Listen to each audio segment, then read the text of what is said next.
বড় বিছনা থাকা সত্ত্বেও আমার চেয়ারে ঘুমাইতে লাগে।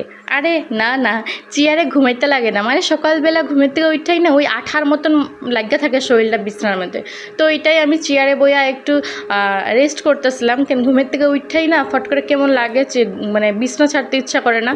9টার দিকে উঠা মানুষ, তো 7টার দিকে উঠে তোর তো এরকমই লাগবো। তো যাই হোক, সকালবেলা আজকে উঠতেই লাগবো এটা ভাবেই ঘুমাইছিলাম রাত্রেবেলা, কেন কি আমার হাজব্যান্ড যাইবো 8:30টার দিকে বাজারে, আর ওরা কিছু বানায় দিতেই লাগবো আজকে। রাত্রেবেলাও খায় নাই ভাত সাত, তো রাত্রেবেলাও খায় না, আর সকালবেলাও যদি না খায় তাহলে খারাপ কার না লাগবো।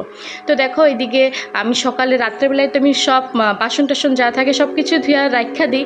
তেলেও কয়েকটা বাসন আসিল যেটা আমি এখন ধুয়া নিতেছি। আর সকালবেলা কিন্তু আমি কোনো বাসি কাজ এখন করতে যাবো না, কেন কি এখন বাসি কাজ করার একদম টাইম নেই। 7টা বাজে, 7:30, 8:45, 8:10 বাইরে হয়ে যাব। তো আমি আর এই টাইমটার মধ্যে রান্না করে অর্ডার দিতে লাগবো। তার লেগে কিন্তু খালি আমি রান্নাঘরটা একটু মুচ্ছা তারপরে রান্না করতে লাগে যাবো। তো আমার কিন্তু অত নিয়ম সিয়ম নাই আসলে। দেখো এই যে রান্নাঘরটা একটু মুচ্ছে নেবো, এটাই নিয়ম। এটা আসলে নিজের মনের আর কি, মানে বাসি ঘরে রান্না করতে তো ইচ্ছা করে না, এর লেগে বাসি ঘরটা মুচ্ছে নিলাম আগে, তারপরে গিয়ে রান্না বসায় দিব। তার আগে ব্রাশ ট্রাশ করে নিব। আর জানো তো এমনি আমার 9টার দিকে উঠতে অভ্যাসটা এত খারাপ হয়ে গেছে, এখন না 6:30, 7টার দিকে উঠতেই পারি না। সকালবেলায় ঘুমটা মনে হয় অনেক ভালো হয়, রাত্রেবেলা তো বারবার জাগতে লাগে চুটপুটা লেগে। দেখো ওরা কি সুন্দর ঘুমায় রয়েছে। এখন আমি লাইট সেট যদি জ্বালায় দিই তাহলে কিন্তু ওরা আর ঘুমাইবো না। তার লেগে কিন্তু আমি আস্তে আস্তে সব কাম করতেছিলাম, আর দরজাটাও লাগাই দিছি যাতে কোনো রকমের শব্দ না যায়। সবার প্রথমে বানায় দিব আমি ভাত বসায় দিব।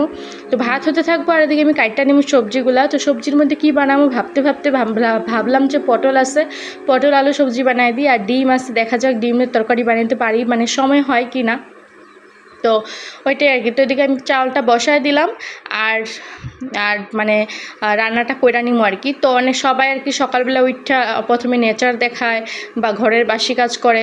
তো আমার কিন্তু এখন সময় নাই, নেচার দেখানোর সময় নাই, আর মানে বাসি কাজ করারও সময় নাই। খালি এই রুমটার একটু ক্লিন করে রান্না করা শুরু করে দিচ্ছি। আর আমার জামাইয়ের একটা খারাপ অভ্যাস, তোমরা আগেই জানাইছিলাম যে আমার কোনো ডাকাডাকি করে না, ঘুমের থেকে উঠা ডাইরেক্ট জায়গায়। এত ভালো জামাই কই পামু আমি।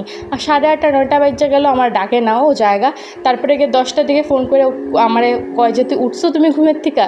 তো যাই হোক, এদিকে দেখো আমি সব কিছু কাটটা নিতেছি, ভাত তো এদিকে বসাই দিছি। আর অনেক জলদি রান্নাটা করতে লাগবো। আর আমার বাচ্চাগুলোর কী হয়েছে জানো, মানে আমি যদি ওগুলোকে ঘুমায় থাকি ওরা কিন্তু 10টা পর্যন্ত ঘুমায় থাকবো, বাট আমি যদি উঠা পড়ি ওরা আমার লগে মানে একটু পরে টের পেলেই উঠা পড়ে। তো চুটকুরও দশা এরকমই হয়েছে, চুটকু কিন্তু একটু পরে মানে আমারে খুঁজতেছিল আর কি, তো উঠাই পড়ছে দেখো। তো আমিও আয়া পড়লাম লাইট